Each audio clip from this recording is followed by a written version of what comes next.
Hi all, welcome to my YouTube channel PSC solutions. അപ്പോൾ നമ്മൾ ഇന്നും UPSCയുടെ ക്വസ്റ്റ്യൻസ് ആണ് നമ്മൾ പ്രാക്ടീസ് ചെയ്യുന്നത്.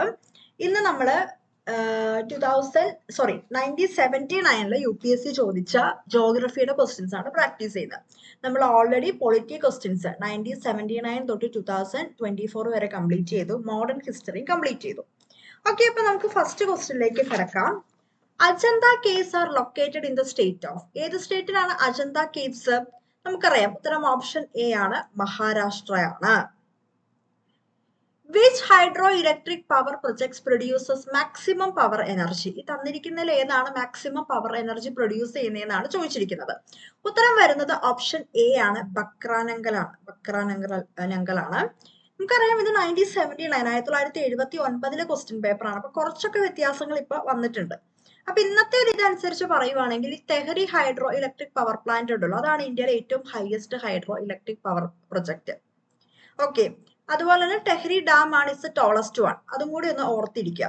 Okay, which of the following projects is administered by more than one state? ഒന്നിൽ കൂടുതൽ സ്റ്റേറ്റ്സ് ഉള്ള പ്രൊജക്ട് ഇതിനകത്ത് ഏതാണ്?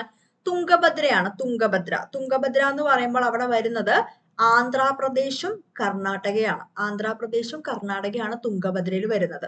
ഓക്കെ, അത് കൂടാതെ നാഗാർജുന സാഗർ ഡാം ഉണ്ടല്ലോ, അത് കൃഷ്ണ റിവറിന് കുറുകെയാണ് വരുന്നത്. Is located on the border between Nalgonda district in Telangana and Guntur district in Andhra Pradesh. ബോർഡറിലാണ് വരുന്നത്. അപ്പൊ 1979 ക്വസ്റ്റ്യൻ പേപ്പർ ആണ്. അപ്പൊ അന്നത്തെ ഇതനുസരിച്ച് നമുക്ക് പറയുവാണെങ്കിൽ അന്ന് ആന്ധ്രാപ്രദേശ് ഉള്ളു, തെലങ്കാന എന്ന് ഡിവൈഡ് ചെയ്തിട്ടില്ല. അപ്പൊ അങ്ങനത്തെ കുറച്ച് മാറ്റങ്ങളുണ്ട് കേട്ടോ.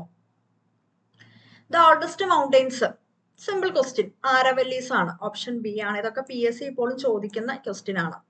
Laterite soil is found in India in, എവിടെയാണ്? വെസ്റ്റേൺ ഗട്ട്സിലും ഉണ്ട്. ഓപ്ഷൻ എ ആണ്. Which of the following crops helps in nitrogen fixation? ഏതാണ്? ഉത്തരം ഓപ്ഷൻ ഡി ആണ്, ബീൻസ് ആണ്, beans. The winter rain in Madras is caused by, Madras Chennai തമിഴ്നാട്ടിലുള്ള വിന്റർ റെയിൻ ഏതാണ്? നമുക്കറിയാം, ഉത്തരം വരുന്നത് ഓപ്ഷൻ ബി ആണ്, നോർത്ത് ഈസ്റ്റ് മൺസൂൺ, വടക്ക് കിഴക്കൻ monsoon. Richter scale is used to measure, എന്തിനു വേണ്ടിയാണ്?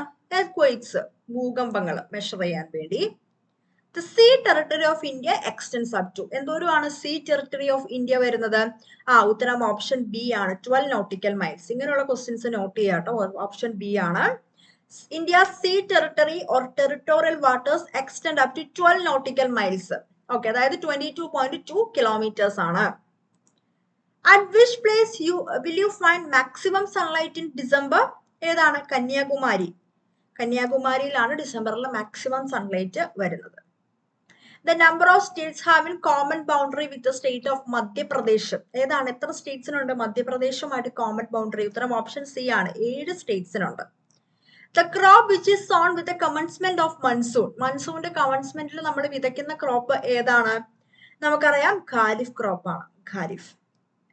Which among the following states depends primarily in thermal power? Thermal പവറിനെ മെയിൻ ആയിട്ട് ഡിപ്പെൻഡ് ചെയ്യുന്ന, ആശ്രയിക്കുന്ന സ്റ്റേറ്റ് ഏതാണ്? ഉത്തരം ഓപ്ഷൻ ബി ആണ്, വെസ്റ്റ് ബംഗാൾ ആണ്. അന്നത്തെ ഫാക്ട്സ് ആട്ടോ അത്. Which among the following state possess oil resources based on geographical location? Oil resources, എണ്ണ അങ്ങനെയുള്ള ഓയിൽ റിസോഴ്സസ് അതിവിടെ എവിടെയാ ഉള്ളത്?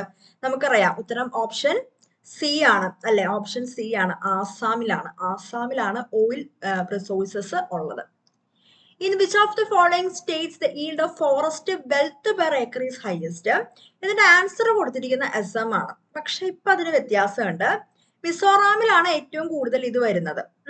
While pinpointing the exact state with the highest yield of forest wealth per acre is complex. ഒരു detail ആയിട്ടുള്ള analysis അവിടെ വേണം. പക്ഷെ Mizoram stands out for having highest percentage of forest cover. മിസോറാമിനാണ് ഏറ്റവും കൂടുതൽ ഫോറസ്റ്റിന്റെ ഇത് വരുന്നത്, പെർസെന്റേജിന്റെ അടിസ്ഥാനത്തിൽ, ശതമാന അടിസ്ഥാനത്തിൽ. Potential indicating a high potential for wealth per acre എന്ന് പറയാനായിട്ട് സാധിക്കും. Okay, the maximum percentage of tribal population in India constituted. Tribal population, ഗോത്രവർഗം, അത് അന്നത്തെ ആൻസർ കീ പ്രകാരം സാന്താൽസ് ആയിരുന്നു, പക്ഷെ ഇപ്പൊ അത് മാറി. 2011 സെൻസസ് പ്രകാരം the Bhil tribe constitutes the largest tribal population India. ഗോത്രവർഗത്തിന്റെ പോപ്പുലേഷൻ എടുക്കുമ്പോൾ അതിന് ഏറ്റവും കൂടുതൽ വരുന്ന ഗോത്രം ബില്ലാണ്. അവര് ടോട്ടൽ ഷെഡ്യൂൾഡ് ട്രൈബൽ പോപ്പുലേഷന്റെ 13% വരും. ബില്ലാണ്. 2011 സെൻസസ് പ്രകാരമാണ്. 2011 സെൻസസ് പ്രകാരമാണ്. The great Indian bustard is found in എവിടെയാണ്? ഉത്തരം ഓപ്ഷൻ ബി ആണ്, Rajasthan. The cutting of forest leads to എന്തിലേക്കാണ് ചെന്നെത്തുന്നത്? Soil erosion and uncontrollable floods, മണ്ണൊലിപ്പിലേക്കും വെള്ളപ്പൊക്കങ്ങളിലേക്കും. Underground railways are been built in India at എവിടെയാണ്? ഉത്തരം ഓപ്ഷൻ ബി ആണ്, അണ്ടർഗ്രൗണ്ട് റെയിൽവേസ് കൽക്കട്ടയാണ്. The construction of Marmagaon port has been fast in recent years because of അന്നത്തെ ഒരു കറണ്ട് അഫയർ ആണ്, ചുമ്മാ എടുത്തൂന്നേ ഉള്ളൂ. Decreasing the congestion cost due to heavy traffic at Bombay port. Bombay പോർട്ടിൽ അത് കുറയ്ക്കാൻ വേണ്ടിയാണ് അവർ ഫാസ്റ്റ് ആക്കിയത്. ഗോണ്ട്വാന ഹിൽസ് ആർ ലൊക്കേറ്റഡ് എവിടെയാണ്? മധ്യപ്രദേശ് ആണ്. ഇങ്ങനെയുള്ള ക്വസ്റ്റ്യൻസ് ഒക്കെ നോട്ട് ചെയ്യുക. ജം കൾട്ടിവേഷൻ PSC നമുക്ക് SCRT ഫാക്ട് ആണെന്ന് എനിക്ക് തോന്നുന്നത്. ഈസ് കണക്റ്റഡ് വിത്ത് എങ്ങോട്ടാണ്? ഹില്ലി പീപ്പിൾ ആയിട്ട് കണക്റ്റഡ് ആണ്. Chipko movement in Uttar Pradesh relates to എന്തിനു വേണ്ടിയായിരുന്നു? Prevention of felling green trees, മരങ്ങൾ മുറിക്കുന്നതിന് എതിരായിരുന്നു. അപ്പൊ 1979 UPSC ചോദിച്ച ജോഗ്രഫി ക്വസ്റ്റ്യൻസ് ആണ് നമ്മൾ ഡിസ്കസ് ചെയ്തത്. അപ്പൊ നമുക്ക് മുന്നോട്ടുള്ള എല്ലാ വർഷത്തെയും നമുക്ക് നോക്കാം. ഉറപ്പായിട്ടും UPSCയുടെ ക്വസ്റ്റ്യൻസ് പ്രാക്ടീസ് ചെയ്യുക. പ്രത്യേകിച്ചും KS-ഉം ഡിഗ്രി ലെവൽ എക്സാംസിനും ഒക്കെ പ്രിപ്പയർ ചെയ്യുന്നവര്. ക്ലാസ് ഇഷ്ടപ്പെടാൻ ഒന്ന് ലൈക്ക് ചെയ്യുക, ഷെയർ ചെയ്യുക, സബ്സ്ക്രൈബ് ചെയ്യുക. Thank you.